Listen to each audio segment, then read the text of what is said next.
Hey, everybody. Welcome to the Daily Objective. We're going to be talking about Kanye West, all of his shenanigans, and some of the people around him, such as Candace Owens, who is sort of like a friend slash possibly caretaker at this point, and other people sort of caught in the middle of this, such as my good dear friend, Ben Shapiro. We're going to get into a whole lot.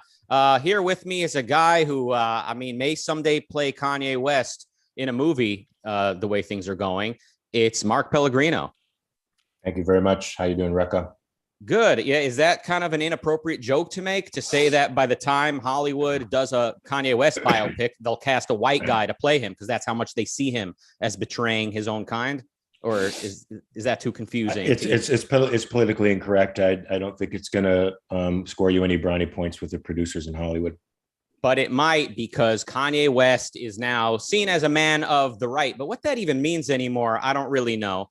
So let's run through kind of what has taken place. First, Kanye West was interviewed by Tucker Carlson. He said he's, anti-abortion. He said he's, that family values are being expunged from society by the left or by whatever it is, the Democrats, and that, he's always been a Trump supporter and had to sort of keep it under his hat at times. When that time was, I have no idea, because he's been pretty outspoken always. But, of course, Fox News and conservatives loved having this, such a big cultural icon. Kanye West is huge, not only his music, but his contributions to the world of fashion are very influential. So to have him just be outspoken about these things meant a lot. Tucker Carlson edited out some of the stuff that Kanye West said, such as, talking about some weird statements about involving Jews in finance, Jews in banks. I think he said his kids at school are learning about Kwanzaa, and he'd rather they learn about Hanukkah, because at least that would come with some financial connections or something like that, something financial. A few eyebrow cocking statements. But in any case, that was the Tucker Carlson interview. Then Kanye West, through all this, was posting screenshots on his Instagram where he's, freaking out at everybody, making his ex-wife's life very difficult regarding their kids and stuff like that. He sent Puff Daddy, or Diddy as he's called today, a text message that he screenshotted and posted on Instagram, telling Puff Daddy, I'm gonna show everybody, like, the Jews are controlling what you say, or like the Jews told you to come after me, because Diddy was trying to calm Kanye down. And Kanye's response was like, I can see the Jews sent you to come calm me down.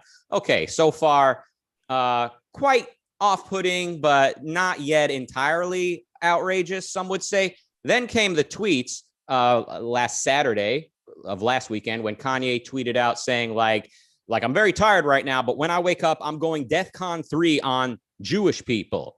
And the funny thing is, or something like, the thing is, blacks can't even be anti-Semitic because we're the real Jews. But, these people, like, they try to silence anyone who gets in the way of their agenda. So, of course, now this tweet became very difficult to defend, although Candace Owens gave it a go on her podcast, saying, we don't know what Kanye is saying. Why is that? How do you know he's just saying some weird things? I'm not sure what he's saying here, but, the same people who accused me, Candace Owens, of being anti-Semitic are accusing Kanye of being anti-Semitic. So why would we believe the left on anything? So just like run-of-the-mill deflection that we see from the right.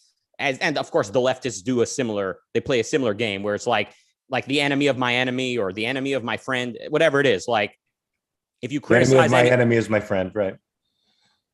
But in this case, so Candace's friend is Kanye. He's part of her tribe now. So anyone who criticizes him is now her enemy. So you could straight up, you can have, actual, like, racist people joining the conservative ranks. You can have Kanye West saying he's going DEFCON 3 on the Jews, and Candace Owens is saying, like, well, I don't know what he meant. Do you know what he meant? Of course, someone like Ben Shapiro, he's wrestling with his conscience through all of this, he's had, we could do an entire episode dedicated to the journey of Ben Shapiro and his conflicting values. But with this right here, now he basically gave Candace Owens a prominent spot on his network.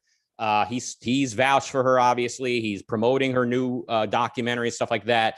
And then he sees her kind of downplaying Kanye West tweeting, he's going DEFCON 3 on Jewish people.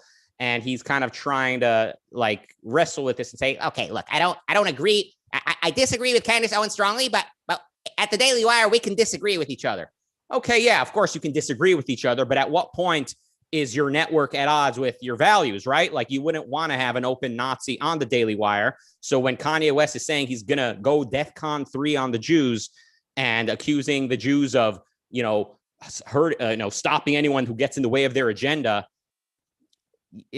at what point is it no longer just friendly disagreement and you're basically giving a platform to people who are at odds with what you believe? It just keeps getting worse and worse. Okay. Then Kanye West goes on the Drink Champs podcast, it's called. So a largely hip hop focused podcast, Drink Champs, I think it's called. Kanye West now just completely unhinged, talking about Jewish media, talking about just whatever. I mean, look it up, folks. It's out there.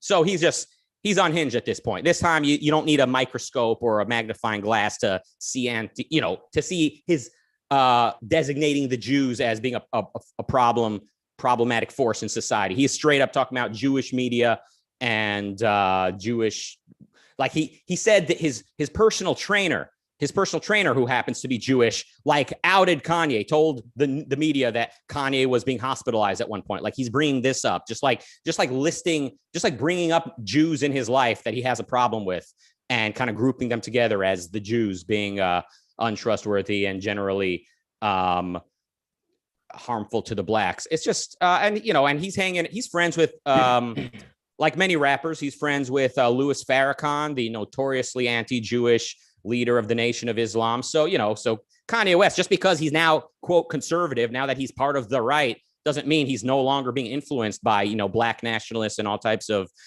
crazy tribal conspiratorial views of the world. So there is something happening on the right like that a lot of people there don't want to really think about. They don't want to acknowledge. They have the kookiest of people on planet Earth now among their ranks, and all they can really say is, yeah, but at least it's not the left, right? At least it's not drag queen bingo.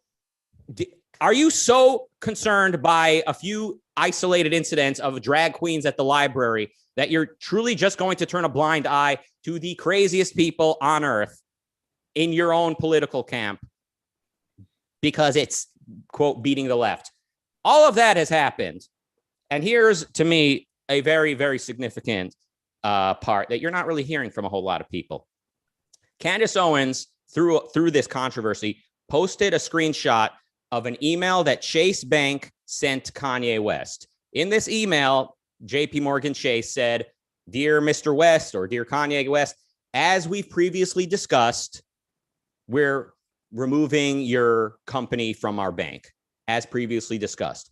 Candace Owens posted this and cropped out the date of the email, heavily implying that this is a result of Kanye West insulting the Jews or of his recent behavior. The actual date of that email, according to articles that came out, is September 20th. So September 20th, long before Kanye West ever went on this crazy train wreck of a string of tangents, Chase Bank and Kanye West agreed to go their separate ways because they weren't agreeing and they weren't getting along. So September 20th, Chase Bank sent Kanye this email saying, as we've discussed, we're removing your company from our bank.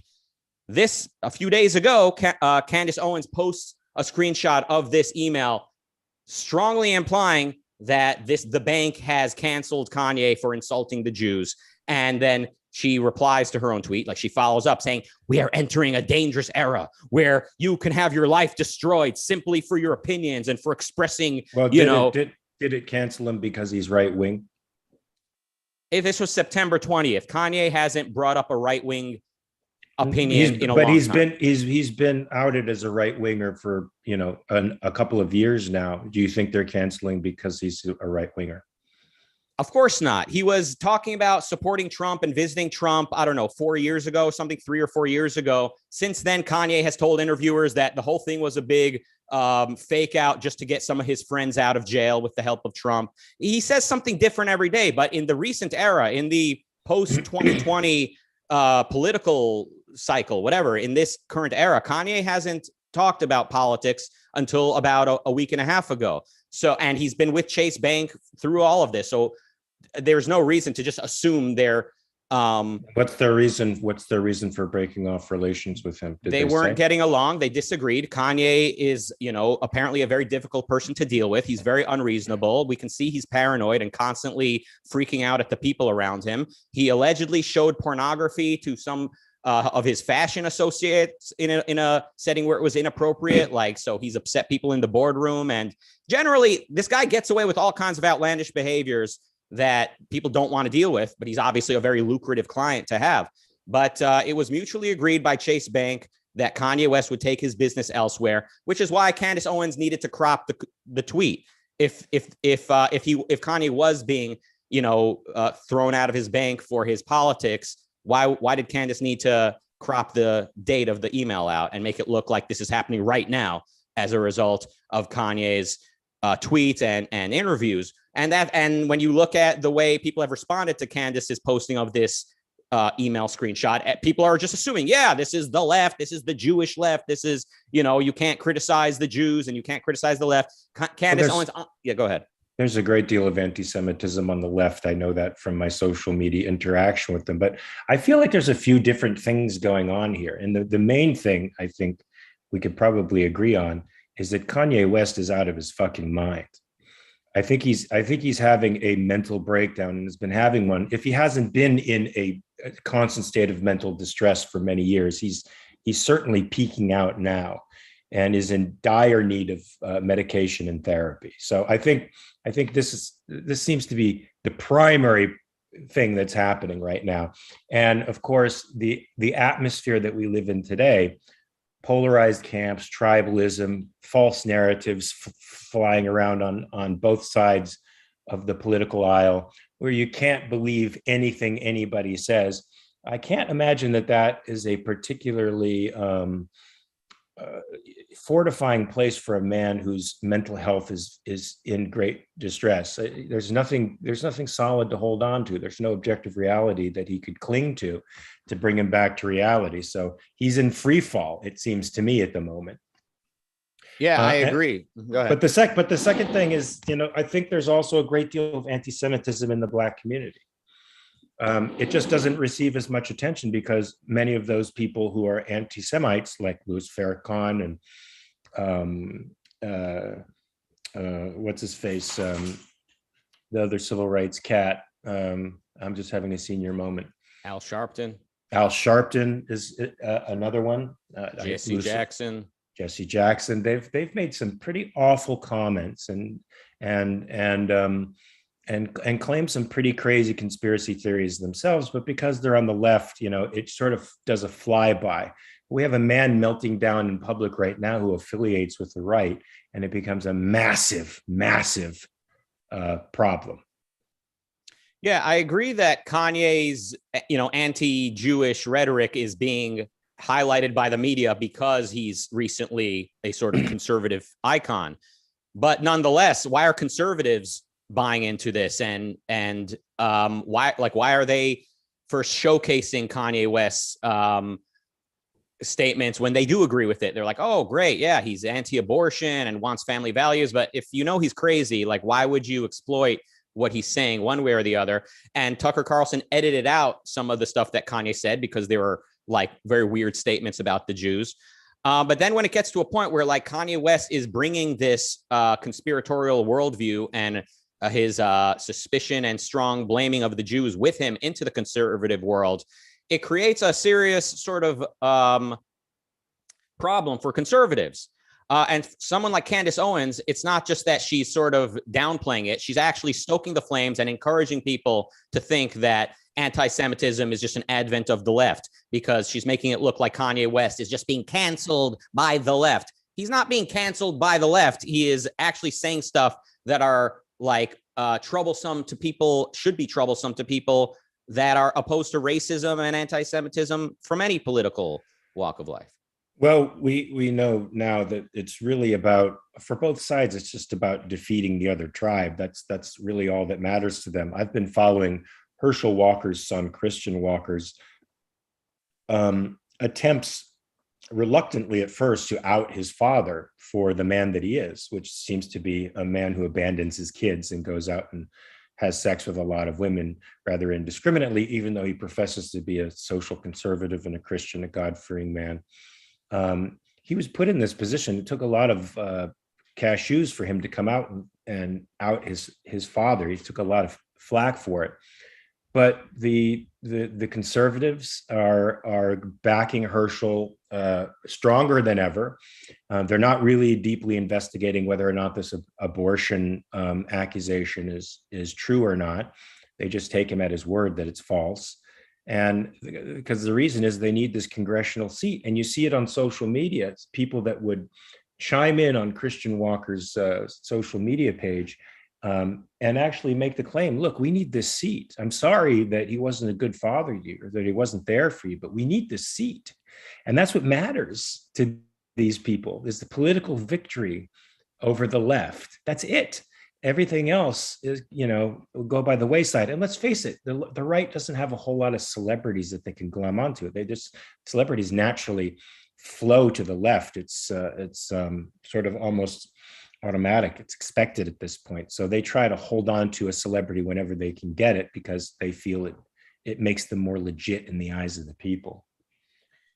Yeah, that's all true. And the conservatives, they at times it seems like they don't even really know what they're about, what they stand for, other than being anti-left. I mean, I know they're anti-abortion. That's something that matters to them. They're generally for religion. But it just seems like as long as somebody's like a Republican or is upsetting the left, then that person is okay in the right wingers' view. And that's not a good strategy. It's not rational. It's not a winning strategy. And ultimately it gets to a certain point where it's what's the point of beating the left if you are them, if you're basically aping their approach to things and their behavior. So I mean, it seems to me Kanye West is a lot less harmful than some of these college students on the left who I've seen who despise Jews and Zionism and the state of Israel and are really fighting against them. I mean, they're ideologically aligned with the Palestinian quote unquote cause and are really vicious about it. Whereas Kanye West, I feel, is just sort of unhinged. He needs medication, he needs therapy, and he's lashing out sort of indiscriminately at the moment because of some chemical thing that's going on in his brain that needs to be fixed.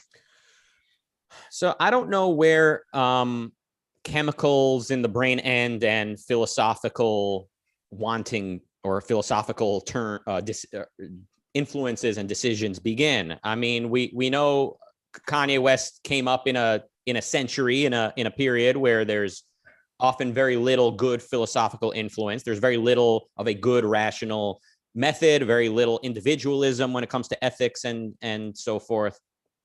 So it's possible that Kanye's sort of poor philosophy sort of has a symbiotic relationship with his brain, but I know that's very uncharted territory to a large degree. There's the field of psychology is too young, I think, to really know for sure how it all works. But I tend to just focus on the philosophical makeup of a person because that's much easier to sort of identify and understand.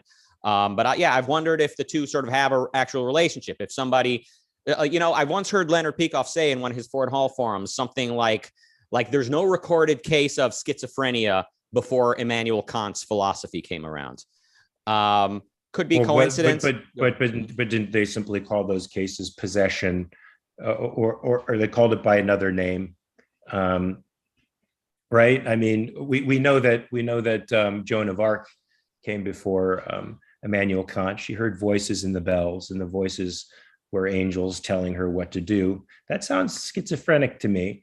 And it's possible that those incidents were happening before that. But that makes a very interesting point to me. I mean, certainly philosophy, and it gives you the tools to be able to resist and or counter whatever the organic parts of your brain that are malfunctioning. I think that the turn towards the mechanistic view of human beings, the deterministic view of human beings has been really terrible for our mental health. Right. So he doesn't have the tools to be able to combat, whatever mental issues he's going through. And I don't think therapy will necessarily help him. Some drugs may be able to take the edge off enough for him to be reasonable, but I think it's more a mental health issue than some kind of social statement or statement about conservatism in general, even though the conservatives won't give him up. Right, they still glom onto him as much as they can because he's on their side. A lot of conservatives, when Kanye tweeted, "I'm going DEFCON 3 on the Jews," that's when a lot of conservatives said, "Okay, all right, yeah, he is kind of, he's not somebody we should associate with." But Candace Owens doubled down, and she said, like, "What makes this anti-Semitic? Well, the left always does this. They accuse you of, if you even say the word Jew, you're anti-Semitic. Just like if you say the word black, you're considered racist." So Candace Owens, she is completely doubling down and tripling down. And it's got to be strange for someone like Ben Shapiro, who, I don't like to accuse people of having like a financial vested interest, because I think, people are motivated by something deeper than money. For in most cases, maybe someone like Candace Owens is completely just a power luster and greedy, but someone like Ben Shapiro and a lot of ideologues, like a lot of like sort of more philosophical political commentators, like things really matter to them. So I sincerely know that like Ben Shapiro has a problem with anti-Semitism, right? He thinks it's very wrong for a number of reasons. He also strongly believes that the left is the biggest threat to liberty and to the Jews. But what's he going to do now when this conservative movement and what it's has become the conspiracy camp, the camp where there's a place for, blacks blaming the Jews for their problems, stuff like that. Like what's Ben Shapiro going to make of all that? What's he going to do about that? Is he going to keep on employing someone like Candace Owens and vouching for her with his own reputation? Or at a certain point, is he going to walk away from this thing that he built? Once upon a time, Ben Shapiro was on the Piers Morgan show back in like 2011 or 12. And Piers Morgan said to Shapiro, this argument I hear from people like you and Alex Jones. And Ben Shapiro quickly said, "Don't lump me in with Alex Jones." Okay. How did that age, Shapiro? Is there any daylight between you and Alex Jones today? The other Daily Wire people, the audience you have, the political movement, the political party you're associated with, is there much daylight between you and Alex Jones at this point? So like, he's got to be wrestling with his conscience at times, whether the conspiratorial element of his sort of camp or the anti-Jewish elements. He walked away from Breitbart also around the time that Trump was running for office the first time. He walked away from his job at Breitbart and started the Daily Wire. But now the Daily Wire is virtually the same as Breitbart, just trashy, throwing red meat to excitable people and making the left the bane of everybody's existence. So I make this about Ben Shapiro. Maybe I've got a bit of a bone to pick with him. Let's read some super chats. Justin with 199 says, "Will Ben Shapiro have to fire Candace eventually?" That's an interesting question. It'll be very interesting, and it would signify a sort of split within the conservative world. But there's a lot left to develop. It really is like Game of Thrones. What would that split be? I associate her with Turning Points USA and Charlie Kirk, and are they in the same bandwagon as the Ben Shapiro?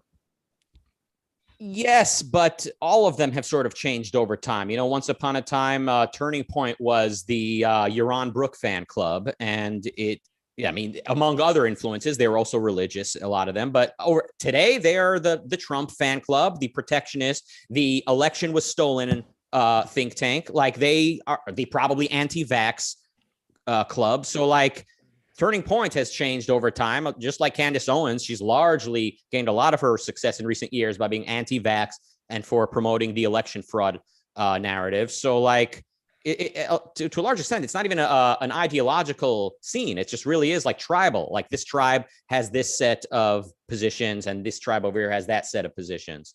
And it seems now that the pundits are playing to these sets of positions in order to get more clicks, more likes, more followers. Yeah, I hate to say it because, on one hand, we're capitalists and we love seeing the market work, but we also know that when people are irrational and when people have no moral sort of compass, they're willing to sell people snake oil and watch their pockets, fill. So I think there's a lot of clickbait, a lot of basically peddling conspiracies and basically straight up lying to the audience motivates a lot of these people in the world of politics. And the example most recently of Candace Owens posting an email that Chase Bank sent Kanye West and sort of heavily implying that this was recently sent to Kanye as a result of his tweets about Jews is just so misleading and wrong, because they actually sent it to him a month earlier for things unrelated to Twitter and his public statements. We got another super chat. Ashley with 199 says, I truly think he needs a psychiatric evaluation. I'll look into that, but I think I'm fine. I'm joking. She's talking about probably Kanye West. Allie Beard with $2 says, Georgia Senate runoff election here is chaotic. I can only imagine. Is that in Georgia where Herschel Walker is running? Yeah. Kmetiha Bischak sent over €2. Then Apollo Zeus with £2 and $2. Such a nice international audience. Kiana Pellegrino with $10 American says, hello, everyone.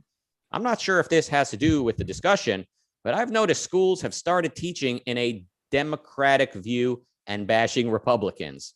You noticed they started doing this? Go ahead. Well, yeah, she's taking a college course right now in history, and I'm helping her go through it. And it's one of the most biased pieces of history I've ever read. They pretty much condemn Republicans for every problem that's come down the pike and paint the Democrats as the saviors of Republican problems. It's bald, it's blatant, it's not even disguised anymore as objective history. Yeah, the academic curriculum, at least in public schools, but probably in schools in general, are largely leftist. And, there's a philosophical sort of backdrop to all of that. It's not just like left-wing politics. But it's like you said, skepticism, it's determinism, it's altruism at the end of the day. But Kiana, I got your back. Just as the old radio host Paul Harvey said, I'll give you the rest of the story. Exactly. And Equal to Reality with £2 says just supporting. Well, thank you for that. I watched Bill Maher the other day, the recent Bill Maher real-time episode. I haven't watched that show in a number of years. He used to be like a man of the left, like everyone, I think, associated him with like the Democrats and the left. And in recent years, I know Bill Maher has become sort of the voice of the center, or the vote. Like, he's got something for everyone. He hates Trump, but he hates wokeness and all that. So he's speaking for a lot of people at this point who, this will trigger the Republicans, but a lot of people wish Trump never happened and also are not on board with wokeness. People do have those two positions, and I think that is probably most people. Certainly a lot more. I think I have that position. Yeah. So I think so Bill Maher, he's kind of become kind of like an outspoken sort of voice for that position, and maybe has a bit of a blind spot for the role he played in kind of getting us here as far as wokeness, accusing people unfairly of being racist. I mean, Mitt Romney ran for office. He's one of the more pro-choice Republicans, but of course he was accused of waging war on women and stuff like that. And, I think there's a lot of blame to go around in sort of how we got here. But in any case, I saw Bill Maher the other night, and his sort of closing thought was, when you see how bad some of these Republicans are, that's how badly people don't want to vote for what Democrats are offering. And I think that's a really good point. He's also understating, though, how brainwashed a lot of Republicans actually are. At this point, they're so tribal and they've got such tunnel vision. They don't even see anything wrong with people like Trump and Herschel Walker, etc. It's like they become blinded. They're so blinded with hatred of the left, or what they think is the left, that they're willing to just follow any kook that comes along. Do you understand that at all? Oh, yeah. Is there any part of you that understands their position? I mean, you think about the actual fact that social media and the media have conspired with the government to keep information out of voters' hands. That makes you distrust the information mechanisms of our society. When you think about law enforcement mechanisms of our society have been weaponized exclusively for the benefit of one party against another, that makes you suspect law enforcement. The law is being applied unequally, obviously unequally for anybody who has a brain who's outside of the tribe. And people are cheering that on the left. And I see how it would make people distrust everything that comes out of the left. They see the left as a nihilistic force that is attempting to take down this country at the knees, and they're not wrong. And they're prepared to do anything to achieve that end. And they're not wrong in thinking that. I think that's what motivates them to get a guy like Trump on their side, because they perceive him as somebody who fights back. The one thing the conservatives never do, the Mitch McConnells of the world, are pussies. They don't fight back.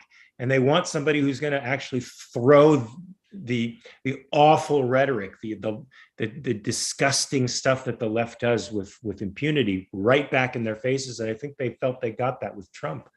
And that encourages them. And I could see why lots of people who would gravitate to that and think that's what we need. I don't think that's the case, but I could see why people would. I mean, I think that sort of view of Trump of being like this check on the left, maybe for a certain point of time, amount of time, that was sort of like an acceptable excuse for how people can go along with him. But he's proven himself to be so irrational and have so little respect for reality and rule of law that I don't buy that anymore. And also, I think I don't necessarily share the view that the government and social media and everyone are working in cahoots to promote one brand, one side of the aisle. I don't see that at all. I see people like Ben Shapiro, like the Daily Wire, like conservatives have thrived on social media. They reach ungodly amounts of eyeballs and they make ungodly money. Well, that's partially you can always true find, too, but Zuckerberg came out and said that he colluded with the CDC with respect to information and decided to vet information based on CDC guidelines. He went along with what the government was telling him to do. I think it's a free speech platform, but that's not really his responsibility to enforce government rules. Now that he's colluded with the government, and it just doesn't stop at the COVID nonsense, which 90% of it turned out to be true. It has to do with other tribal issues that they consistently come down on the right much harder. And I think they do it with the support of the Biden administration, and it's sometimes at their behest. Now, Trump would want to do the very same thing if he could. He's that type of guy. But to me, this makes social media not a free speech platform anymore. It makes them an arm of the government. They're unofficially an arm of the government, and they should be treated as such. I disagree. It's happening. What did they do? What did they do with the Washington Post article? Why did they question the Washington Post article? One example at a time. I agree. You can find cases where like the Hunter Biden laptop thing was buried, and that became like an example of social media sort of helping the Democrats win. But when it comes to like, okay, fine. But when it comes to like, for every one example of that, you have many cases of people overstating the so-called collusion. So why is it collusion if Mark Zuckerberg takes the advice of the CDC? We have this. Hold on. I'll let you finish. We have the pandemic taking place. Someone like Zuckerberg doesn't want a lot of misinformation if he can help it. Lives are at stake. And he's saying, I'm going to turn to the official sort of, the sort of authority, and maybe that government entity should not exist in the world we'd like to see, but for now they do. And he's sort of following the CDC's official statements and saying, this is what we're going to allow on Facebook. Like, how is that collusion? It could be, and same thing with an election fraud. At a certain point, social media was just kind of silencing people that were alleging. They did the same thing with the Hunter Biden laptop. They did the same thing with Russian collusion. Russian collusion has now been proven to be a 4.5-year lie. It's all bullshit. They became an arm of the FBI. They became an arm of the administration of the resistance of the establishment of the what they call the deep state. They really did. I mean, what's the Russian collusion part? How does that social media's what did social media do in collusion? Well, they did the very same thing. They did the very same things with Russian collusion, that you were passing on misinformation if you happened to say certain things that were against whatever the popular narrative was. And popular, I mean the establishment narrative. Okay, so, and that's a pretty evil fucking thing to do. It's an evil thing for the entire media to have bought into this, to have spent taxpayer dollars on a bogus investigation that turned up nothing, and to allow these assertions to continue in public, which in essence are libels and slanders. They're all lies. I mean, Durham has been, prosecuting people at lower levels, but the FBI at the highest levels has to be on the chopping block right now for what they did. I think this scandal goes as high as the president of the United States. Crossfire Hurricane was an attempt to hobble political opposition that goes as high as the White House. It makes Watergate looks like child's play, and it's all been shoved aside by the media. So yeah, I think that people have a right to feel cynical and distrustful about what's in front of them, and that's making them tribal. It's making them tribal. They're going to, it's like being in prison, and there's these disparate groups around you that are violent and hostile, and you have no choice but to go to the one that you identify with, just for protection's sake, because it's very clear that the other side wants you dead and is willing to do anything to do that. Now, if the media hadn't done all that for the last 4 years, if it held politicians like Schumer and Adam Schiff accountable for the things that they did, or Maxine Waters even, who incited violence multiple times during the 2020 riots, then you could say these folks have a bit of a moral merit, but they don't. And that's what's causing this reactivity. I think it's bad. It's unphilosophical. They've rejected principle. They're trying to go for the strong man, the one they think will fight for them, and that's wrong. But there's nothing out there there's no alternative at the moment. Trump is sucking all the political oxygen out of the room. I think the reaction to the left is at this point basically mirroring the tactics of the left. The charlatans, people like Candace Owens, are lying straight up. So we're at a point where, I agree, the sort of establishment got us into this mess with their constant lying and sort of Democrat Party propping up. But we're now at a point where there's this entire major, maybe billion-dollar industry around constantly telling people, everything social media does is motivated by leftism, and everything that comes out of the mainstream media is inherently false. And they're riling up, rabble-rousing, and exciting most people. Most of it is just like most of what I'm reading in this history book with my adopted daughter Kiana is bullshit. It's literal bullshit, unprovable bullshit. And that should be troubling to people. It should be troubling. Well, what's troubling to me is, like you said, there's no good alternative, and the alternative that is being offered, these people are consciously lying. And like I've said, so CNN lies, right? CNN lies, but like a YouTuber doesn't lie. Like a clickbaiting guy on YouTube who brings you the news is not gonna distort the truth. And yeah, but he has less legitimacy than the legacy media. CNN is supposed to be a vetted, legitimate media source, and when they're editorializing and lying like that and claiming it's objective news, and it isn't, that's pretty freaking scary. But hey, I just wanted to say this though. I've been knocking on the left. The right started this shit too. And when you think about cancel culture, I remember the Dixie Chicks, long before cancel culture became a thing. The right starts something. They always seem to start something. They don't do it very effectively. The left picks it up and does it much better. And so a lot of the things that we see now that are monsters because the right started it and the left picked it up and did something with it. Mm-hmm. Yeah. And the Chicks, as they're called now, they were just in town here in Austin, Texas, playing ACL. So there's a nice happy thought in the midst of all this negativity. But look, a YouTuber doesn't have the vestige of authority the way CNN does, but they're reaching the same or more people. And when we see someone like Trump actually getting elected, he never could have been president, I think, without social media, without the internet. We basically have this Alex Jones type of party, this Alex Jones, crazy extended camp of anti-leftists now, basically selling lies all day, just constantly lying to people. And this but like, how is this not as bad or worse than CNN?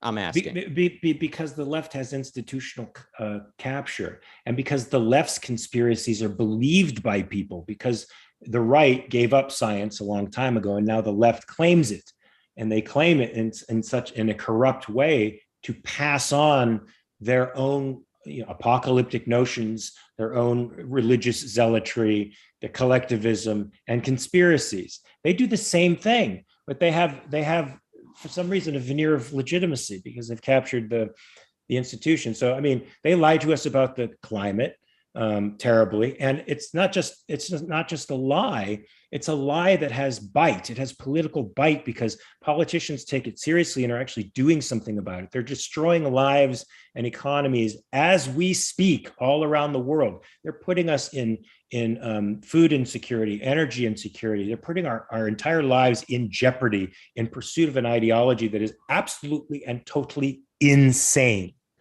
I agree. It is as insane as Kanye West. At what point is the reactionary right not considered part of an institutional power when they reach more people with their BS news reporting, when they actually get people nominated and elected, when the people that they get elected then have, their commander in chief, and they're able to implement economic policy protectionism that then leads us to not run out of baby formula. When we have the reactionary right reaching even more people, like, how is that not the establishment at a certain point? Like, at what point? It's the counter establishment. It's attempting to be the establishment. It certainly has influence, but in the last 5 years, our language has changed. Our entire lexicon has changed because of the left's capture of the most important elements of our society, which is information and entertainment. So now we all basically speak the language of the left, which is a tacit acceptance of some of their conclusions, which are all wrong. I mean, some of them, the most nihilistic, have grains of truth in them that that are certainly something to think about, certainly worthy of study, but their conclusions are completely batshit nuts, batshit crazy, absolutely crazy, Kanye West crazy. But here we are talking about a literal this one guy who needs meds, needs to be in a hospital for a while, needs to fucking decompress. Needs to get a dose of reality because he's on the right. He's this massive media figure now. Whatever the right even means, right? Like, because he's a Louis Farrakhan student who's peddling this blame the Jews perspective. But I guess he's part of the right wing sort of camp. He's part of that tribe, so he's got a target on him as well as people defending him senselessly. Yeah, I mean, I definitely, I think this is kind of like when we debated, which is where skepticism or religion. I don't remember. Did I win that debate? I kind of feel like I did. No, you lost. No, I think you got to watch it back. I said skepticism. I've watched it 3 times, and every time I'm like, yep, I won. You really watched it back? Okay. No. But I mean, we basically agree on kind of what the correct answer is. But we're seeing different levels of threat. Which one is doing more harm when it comes to all the incorrect alternatives? I'm saying what's happening on the right. First of all, I pay very close attention to it. I think compared to you, and compared to a lot of people, what's happening on the right. Because I'm plugged into various social media. A lot of the people, these new right characters, I knew them before they were famous. Some of them, I was kind of like, I don't know. I was like part of this whole anti-social justice scene that was going on. And just generally, I just gave you the whole Kanye West rundown. Why didn't you give us the recap? Like, I pay really close attention to the freak show of the right. Because I let you do the recap. Oh, thank you. I could have given a recap. You don't think I pay closer attention to the mess on the right than you do? Or you not know, or do you disagree? I disagree. Okay. I think I'm pretty plugged into the right. I think I'm pretty plugged in. Okay, but, I could be wrong. Yeah. You could prove me wrong. It was a sort of a passing thought I made. Maybe it was not the greatest point to bring up. Regardless of which one of us pays closer attention to the right, I think I see more I'm more concerned currently with what's happening on the reactionary right. I see that as dishonest, if not worse, than the left. And how much of this is if they don't currently have institutional power, which I think getting people elected and having a huge amount of influence makes you basically an institutional power. But if they're not there yet, they're going to be there. And then how much of this is Leonard Peikoff's ominous parallels speaking through you, and how much of this is Rucka's observation? That's what I want to know, because he had a deep fear of the right as well. But now he's become part of the right. Now he's embraced Trump, right? This is Peikoff now. The guy who wrote about the rise of fascism in America and wrote rather well. I think, look, skepticism rules academia. It's passed on to generations of children now. One of the reasons I think we see an explosion of mental health issues is because of skepticism. Skepticism doesn't mean you should keep an open mind to new facts and adjust your premises. It means no truth is possible. That's a very frightening thing for a consciousness to try to grapple with, especially a kid, but they're taught that from the very beginning. They're taught that in science as well. They're being taught now that the universe is alive and people are deterministic. People are mechanistic beings. You're determined by your hormones, your genomes, your socioeconomic background. Nothing, there's a denial of free will on the left. And all of these things are terrible for your soul, terrible for your mind, crushing. They're skeptical about the founding of America. The good part of that is we get to see some of the dark things that we wouldn't have ordinarily seen, and that can inform us and give us broader context. The bad thing is they're not doing it for that. They're doing it to impugn the virtue of America entirely. So it's a complete deconstruction. It's totally destructive. That is what's dominant in our culture today. And the reaction to that is the side that has rejected the Enlightenment and rejected individualism and embraced mysticism and claims that the way to get back to some form of a solid psychological ground is to embrace tradition. That's dangerous. But the other side is bad. Sometimes I'm like you, I don't know which one is worse, but I know the dominant side is that has control is the one that I have to fight. But at a certain point, you're helping something potentially worse than the current status quo get into power. But I don't extol Republicans. I don't praise them. I don't get in bed with them because they are the closer to me than say some wacko person on the left. I reject them as well because their intellectuals are rejecting philosophy.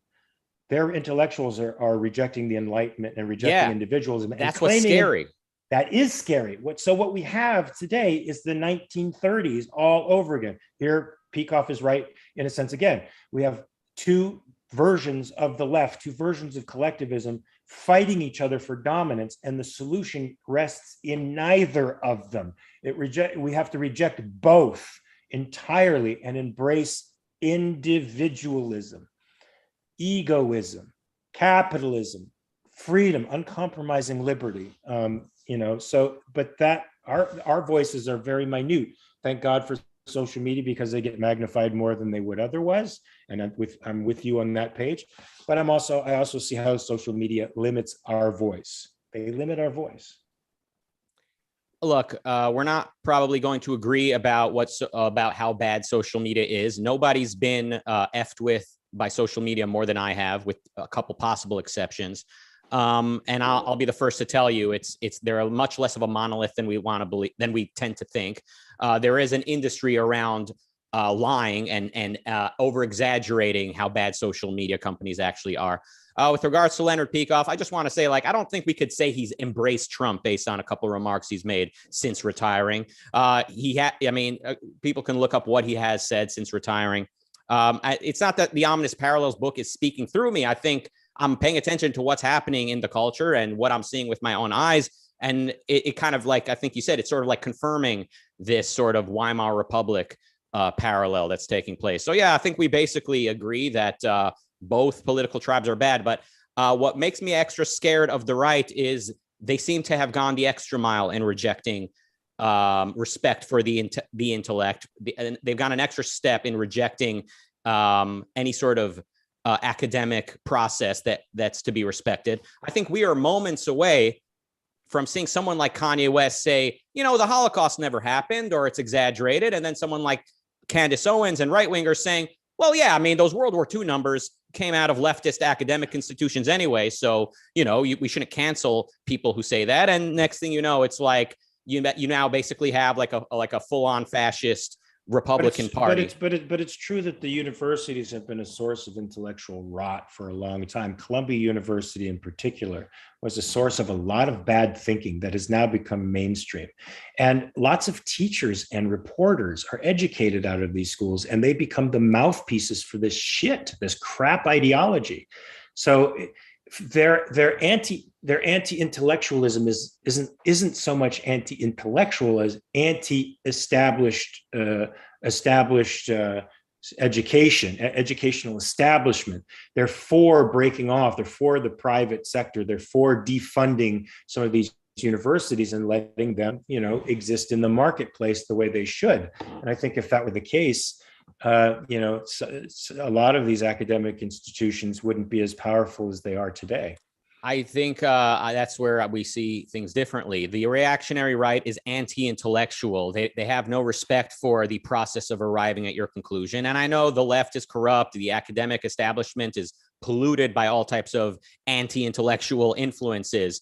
However, the right today, the reactionary right, they are the movement of Trump. They're their movement of arbitrary, capricious assertions and accusations, which is why we see people like Alex Jones thriving in this new populist reality. We see people like Kanye West being embraced. Thriving? He just got fined $935 million for. He lost a lawsuit. Thank God. The courts are not his idiot assertion that's what Sandy Hook was a conspiracy or known about in advance or something. Yeah, and then immediately was brought onto the Steven Crowder program, who was sympathetic to Alex Jones's supposed censorship. So what does that really tell you? Morons. Yeah, the Steven Crowders of the world are someone you can follow as sort of a symbol of where the right wingers started 10 years ago and where they are today. They today are the capricious and conspiratorial, clickbaity, anti-intellectual camp. And I would say as defenders of liberty and defenders of reason, we have almost nothing in common with anybody in today's landscape. On this, we agree. All right, a couple super chats. We got Justin with $4.99 American saying Ben was the only person at Daily Wire who didn't sign the National Conservative Declaration. You know about that declaration? It's kind of like a bunch of conservatives basically saying, all right, yeah, forget all that individualism and constitutional protection nonsense. Time for something appropriate for the times we live in, right? Because the left showed us that individualism can't be trusted, right? They used it against us. Time for a little flirtation with fascism, I suppose. And Ben Shapiro did not sign that declaration. But at a certain point, I wonder if his conscience is eating at him when he's basically employing and associating himself with nationalism. And at a certain point, it's got to be career suicide for him not to be a national conservative. But hey. So I say commit career suicide because your conscience is more important than your job. Yeah, especially someone like Ben Shapiro, who's very sensitive to anti-Semitism. At a certain point, he's got to be asking himself, like, am I really fighting anti-Semitism by associating myself with some of the worst people out there? El Dorado sends over 150, I think that's Israeli shekels.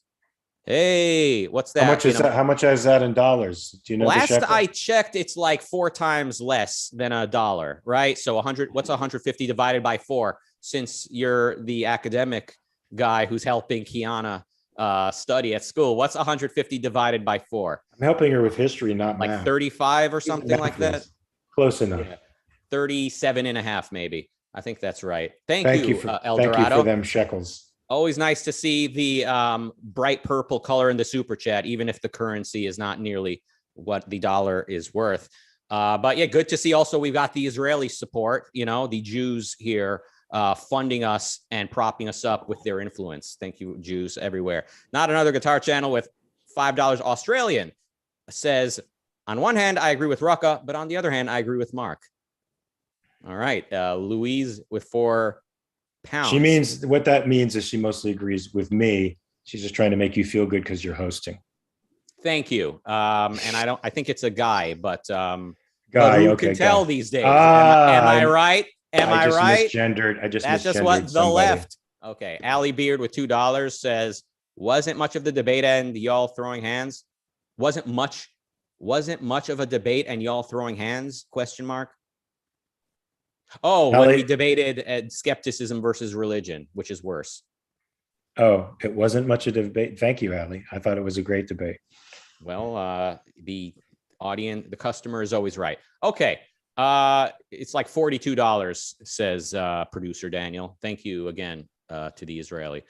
I think if objectivism can take Israeli culture, that could be a game changer. Like that could be, but that'll be hard because tribalism is strong there. As good as so many elements of Israeli culture are, the sort of Jewishness of it, like the Jews are my people attitude that people have there, is tough to penetrate.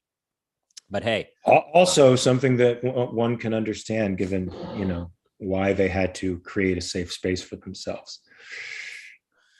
Yes, and ultimately the best defense of Jews and everyone else is, the philosophy of Ayn Rand, who was herself of Jewish descent and saw very clearly the atrocities that Europe had to offer. Come into the light, Israel. Come into the light. That's right. Actually, I've always said this. Israel brought Greece into the region. Ironically, Israel fended off the Greeks way back in the, before the times of Jesus. And now today they brought Greek influence with them there. All right. Coming up today at 9 p.m. UK time, it's HBTV with Harry Binswanger on Force versus the Mind. So that's coming up in a few hours. Looking forward to that. All right. A nice, fiery discussion with you, Mark. I like how Kanye West has turned us against each other. This guy really is bad news. No, I'm kidding. I mean, I agree with you, but I think he's a sick man. Yeah. Generally, I think we agree. Basically, skepticism is not as bad as religion. I'm kidding. All right, let's move on. We definitely agree that skepticism is worse than religion, and I'm glad you finally came over to my side. Yeah, we agree that skepticism is so bad that it ushers in a religious era, which is worse than anything. That we agree. Well, that's a possibility. That is a possibility. Yes, which we agree is probably going to happen, which is why religion is the ultimate thing to be worried about. So we agree about that. But religion is a form of skepticism. Right, and skepticism becomes skepticism. So skepticism in the end is still the culprit that we're looking at. I'm glad you finally agree with me on this. Yeah, I think we can agree that. Now we can conclude the show. We can agree that the skeptics end up demanding that everyone agree with their, arbitrary assertions, and sooner or later, before long, skepticism acts like a religion, which is what makes it so harmful. So we can agree on that. All right. Thank you all for joining us. See you back here tomorrow for the Daily Objective, and goodbye.